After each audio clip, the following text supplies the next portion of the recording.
ভাই দেখেন বাচ্চাদের জন্য R15 মনস্টার নিয়ে আসছি। যে দেখেন সাইডে কিন্তু মনস্টারের লোগো থাকবে, প্লাস এইখানে লেখা থাকবে R15। আর সাইজটা দেখেন কতটা বড়, দোনটা চাকায় কিন্তু খুবই সুন্দর এলইডি লাইটিং আছে।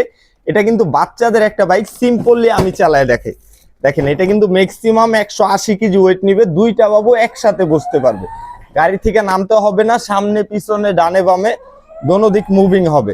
প্লাস পায়ে ব্রেক আছে, আর এইখানে কিন্তু ডিসপ্লে মিটার শো করবে। এই যে দেখেন এখানে মিটার আছে, গাড়িটা যখন চলবে মিটারটা শো করবে, একদম রিয়েল বাইকের সাউন্ড দিবে। প্লাস এটা কিন্তু হাতে পিক আপ, পায়ে ব্রেক হবে, ফুল ডোকোপেন একটা কালার। সামনে দেখেন কত সুন্দর এলইডি লাইটিং, রিয়েল বাইকের মতো চাবি সহ। চাবি দিয়ে স্টার্ট দিবেন, রিয়েল বাইকের সাউন্ড দিবে। দেখেন একদম দুইটা বাবু অনায়াসে বসতে পারবে। ম্যাক্সিমাম এটা আপনার বাবু 3 থেকে 18 বছর পর্যন্ত ইউজ করতে পারবে। এইটা রেগুলার প্রাইস ছিল 35,000 টাকা, আজকের ভিডিওতে ডিসকাউন্ট দিয়ে মাত্র 32,500 টাকা, ফুল ক্যাশ অন ডেলিভারি।